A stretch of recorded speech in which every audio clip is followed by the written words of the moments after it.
I am the recovery Ronin. I used to believe authenticity meant being honest about my story, my trauma, my addiction, my past. I could tell you everything that happened to me, every reason I became who I was, and I thought that was the truth. But it wasn't. It was just a well practiced narrative. I wasn't being real, I was being consistent with the identity I had built around my pain. And that identity had rules. It told me how to think, how to feel, how to react. It justified my behavior, protected my excuses, and quietly kept me trapped. I wasn't choosing. I was being run by my ego, my conditioning, my nervous system wired to survive, not grow. I thought I lacked willpower. I thought I needed to try harder. God, I tried with everything I had over and over, but the truth was I didn't know how to see what was driving me. I didn't know how to sit still long enough to catch the moment before the reaction, the space, that split second where choice actually lives. I had never been taught how to find it, let alone use it. No matter how many times I asked, how many questions, how much I pursued, when I realized people didn't know what the fuck they were talking about, and I would say, hey, how? And they would tell me I'm just overcomplicating it. The truth is, I didn't understand. I didn't have awareness, I didn't have understanding, and I certainly couldn't practice acceptance without the first two. So I started there, not by fixing my past, not by rewriting my story, but by challenging the identity I believed about myself. I began to watch my thoughts instead of obeying them, to question my perceptions instead of defending them, to feel discomfort without immediately escaping it. And it was terrifying. It truly freaking was. Who am I without my trauma and my addiction and the homelessness and the excuses that allow me to stay stuck? Because for the first time, I wasn't hiding behind those explanations. I was facing the raw truth of how I was showing up. I was living in fear, not love. I was scared of everything: success, failure, what other people think, responsibility, accountability, judgment, love, opportunity. Authenticity, I learned, isn't about expressing everything you feel. It's about examining it. It's about asking in real time, is this who I want to be?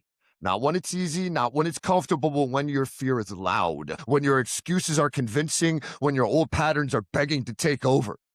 That's where accountability lives. Not in the things you're willing to admit, but in the things you're willing to challenge. The deeper truths, the uncomfortable ones, the ones that threaten the identity you've been protecting. That's the work. So I had to ask myself, do my goals matter more than my excuses? Does the nobility in my heart, the truth of my light, matter more than my feelings in this moment? Am I reacting from the perceptions in my mind and the attitude of my fears, or am I willing to map them, to break them down, to find their weak points? Am I willing to surrender the lies I've been attached to accept the truth, even when it cost me who I thought I was? The most painful thing I've ever been through, even with over 200 cold turkey detoxes, all the homelessness, all the trauma, the physical ailment that causes me spasms and cramps all day, every day. Still to this day, the most painful thing was putting my ego on the fire. Because we built a world where justification is easy, where we can explain everything, defend anything, and still avoid being truly seen. Not by others, but by ourselves. Remember, the jailer, the prisoner, and the one who needs to set you free all wear the same fucking face in the mirror. And we have completely lost the authenticity in the relationship with the one that needs to turn the key to our freedom.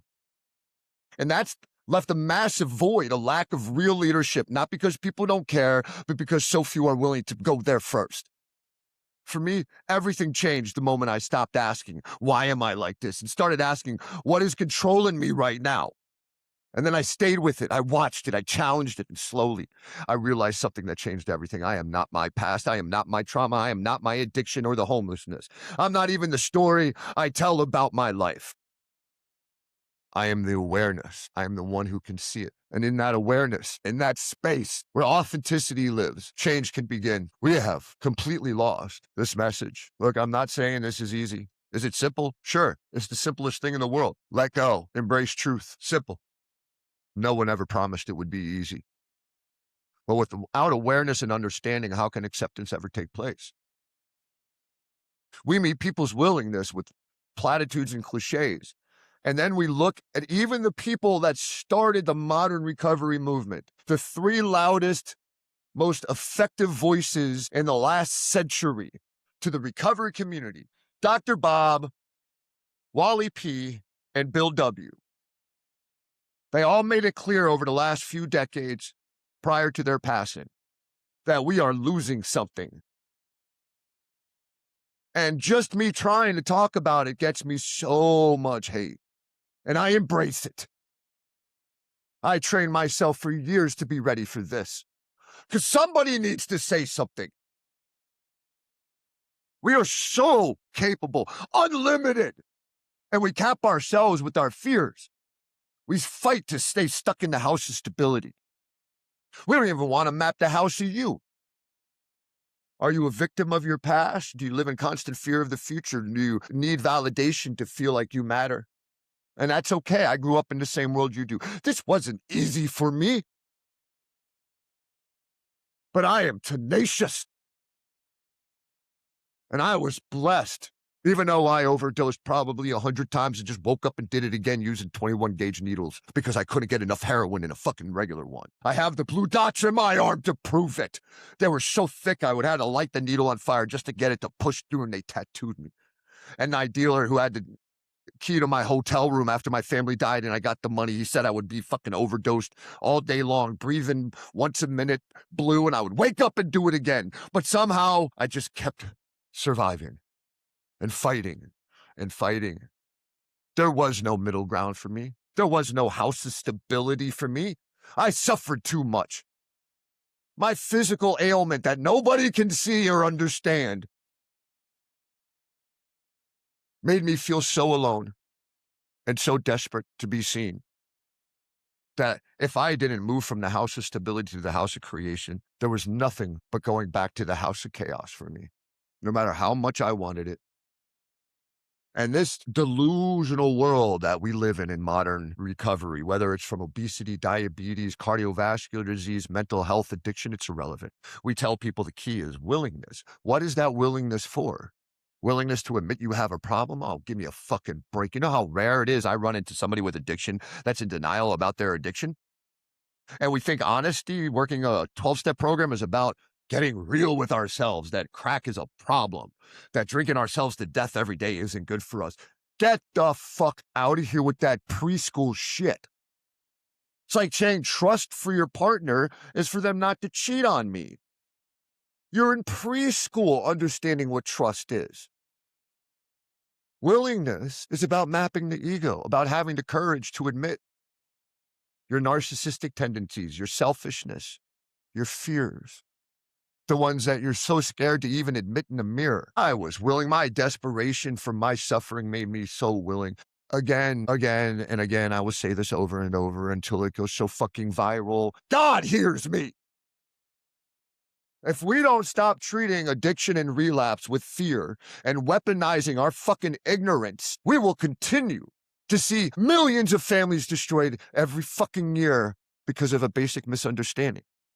Whether you want to admit it or not, there is no debate that we have the neuroscience. We know what addiction is. We've known for 70 fucking years and nobody cares. It is an emergency state of the brain to keep telling people who come into addiction that what they need is more fear, more guilt, more shame. And that's what'll keep them clean and sober. I literally had a clinical director, 34 years of experience, speak to my entire community running this program. She goes, I've been doing this 34 years with fucking 15 letters after her name, a PhD in addiction. Says, and I tell everybody the same thing. If you want to stay clean and sober, that worst moment when you got to detox, whether you came on planes, trains, or automobiles, you hold on to that worst moment. And that's what'll keep you clean and sober. I wish I was lying about this. My jaw must have been on the fucking floor. 34 years of addiction expertise, and this is your best fucking idea? So you don't understand addiction at all. The substance isn't the problem, it's the solution. Fear, guilt, shame isn't the solution, it's part of the problem. You people are fucking idiots. To say a mother who fought her ass off to beat her alcoholism, went to treatment, went to meetings, went to groups, did everything, started eating better, remember, does everything right 9 months a year, everybody tells her how proud they are of her, how much they got their back, how much we believe in you, we're so proud of you, we knew this is who you were. And understand what this woman has to go through. She probably got some kind of complex trauma or PTSD or some co-occurring disorder, and she fights every day. She shows up when she can barely get out of bed. She cries in the dark. She prays when she thinks nobody's listening. She fights her fucking ass off for her family, for her kids, for herself, for a future that's completely unwritten for her. And she's barely got hope, no belief, no trust in the process, because she's not really being guided. Most of the time, we're just weaponized our cliches. And then she has a bad week. The amygdala begins to swell. The prefrontal lobe activity begins to diminish. The neurotransmitter function begins to dissipate. We call it an emergency state of the brain, right? It's the same state. To say she would ever choose to relapse is like saying somebody chooses to breathe when you're drowning them. We have known this for 70 years. And what does everybody tell her when she finally relapses? She has that bad week. She's drinking before she even knows what happened, right? Kids acting up, boss being an asshole, fighting with the partner, flat tire on the way home. She's at the liquor store drinking, and she hates it. Do they tell her how proud they are? How much they see her effort and how that hard work in that year to build herself out of her alcoholism made them so proud. This is just dad, and we're going to do this together. I got you. Or I guess you didn't love your kids enough. I guess you didn't really want it. I guess you didn't suffer enough. You love to drink more than your kids. For one addict to tell another, you didn't suffer enough. You didn't want it. And we've created this culture of fear. We think that we have the only thing to judge in healing and recovery is whether you're using or not. Where's the judgment of effort? This is my whole point.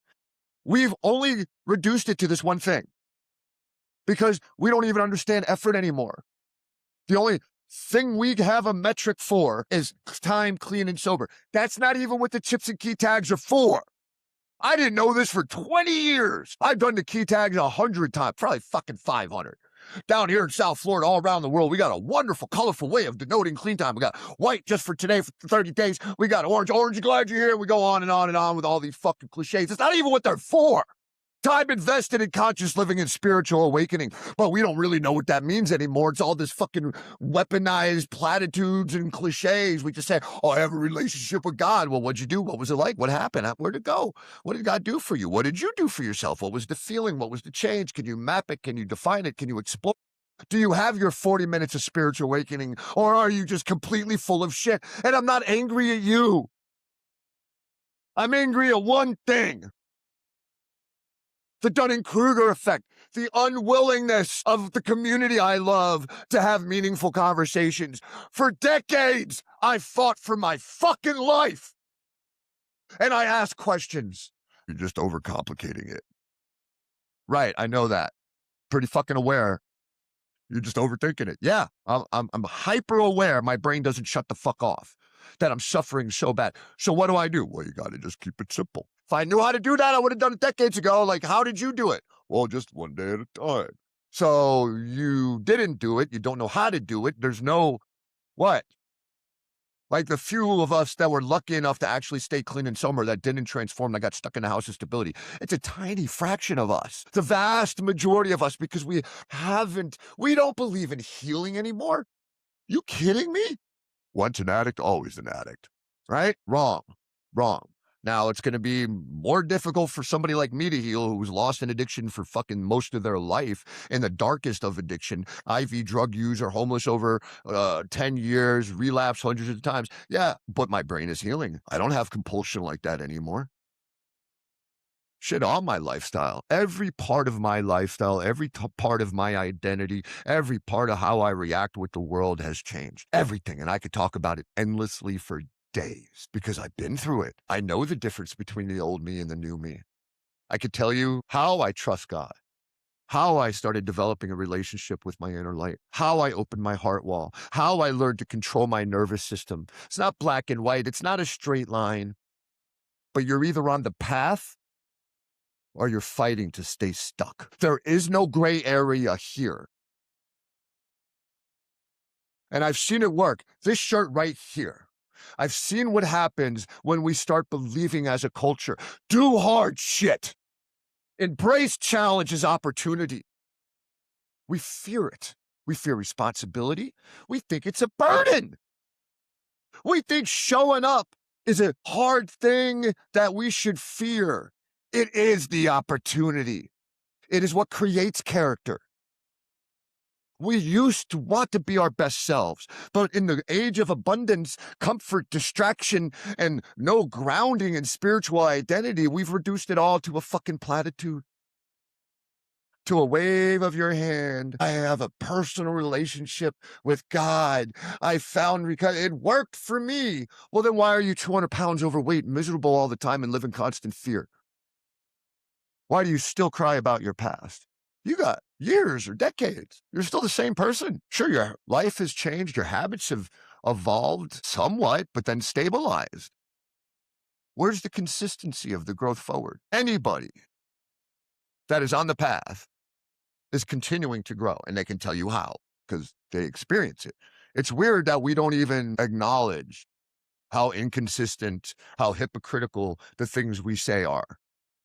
We've weaponized our misunderstanding of quotes from the book we say we care about against our community. You want to know one of the things that matter most to me? The way the 12-step community treats medically assisted treatment. I don't care if it's marijuana. I don't care if it's subs. I don't care if it's methadone. I don't give a fuck. Is it helping you? I have one question. Is it of service to you?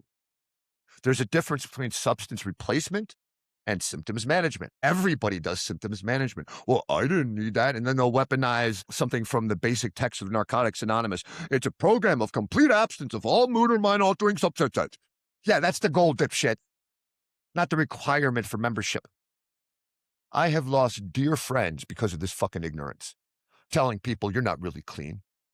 You're not really ready to work the steps. You can't have a spiritual connection if you're on those medications. Really? You're the expert of other people's experiences? Think about the narcissistic bullshit that we tie ourselves to. My subjective experience in my recovery is everybody's objective reality, right? Like I talk about it all the time. Jelly Roll. Jelly Roll is a fucking lighthouse to me. I just found out recently he worked with Gary Brecka, the one I hope to work with the most. God, could we do some work together? But he's transformed himself physically, spiritually, emotionally. Who's of more service than this fucking guy? Who's made a bigger impact in our community than this guy? But we will tear him down. What, because he smokes marijuana? Are you fucking kidding me? It's obviously working for the guy, dip fuck.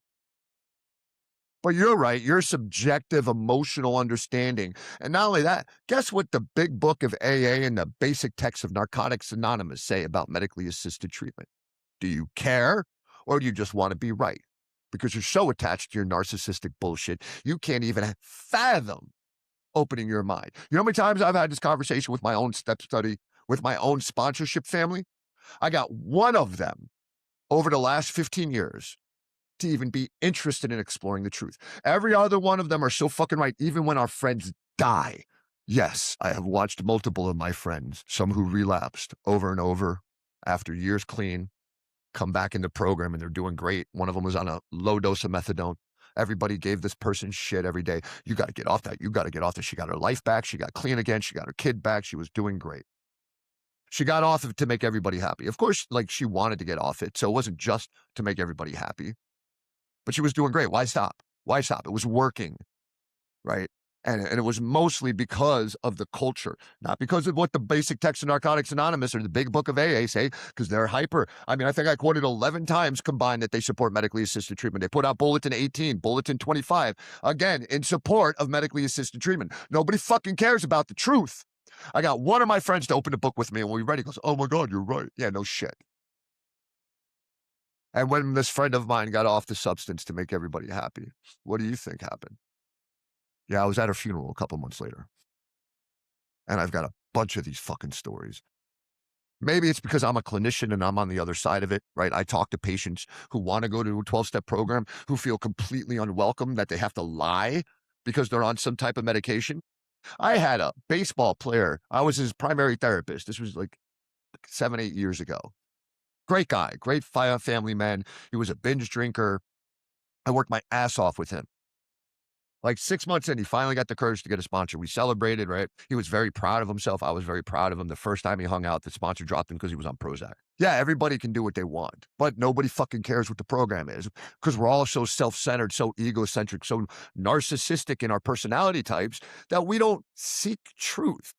We formulate ideas to protect our ego and then create a new identity in recovery that just protects itself rather than continuing to explore. I could tell you in the last month all the new things I learned. about recovery, about myself, about transformation, about how to relate to others, because that's what I'm interested in. Growth, evolution, awakening. It's not a fucking cliche to me. It's a lifestyle, and I embody it. Maybe because I had to, maybe because I was so fucked up, but I was always a seeker. And it was very hurtful for a very, very long time in my recovery journey when I was seeking wisdom, guidance. And anytime I would ask a meaningful question, I would get defensiveness, that I was just overcomplicating it. Well, if you can't define a thing, trying to understand something isn't overcomplicating it. Keeping it simple doesn't mean stay ignorant and pretend you know something. But that's what we've done. We've created this surface level culture where we say things all the time that we don't embody.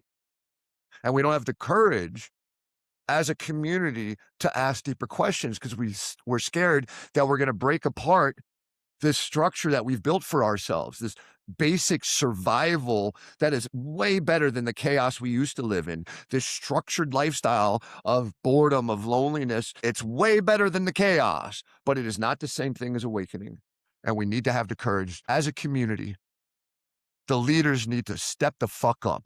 Why are the weakest among us the loudest fucking voices often? You know what I celebrate? I celebrate your effort. I don't care about your clean time. I don't care about your key tags. I don't give a fuck because the key tags don't even mean anything anymore. Clean and sober time. Who gives a fuck? How about a new lifestyle? Yes, if you stop a massive addictive behavior, your lifestyle is going to shift automatically. You put yourself in a better environment. You hang out with better people.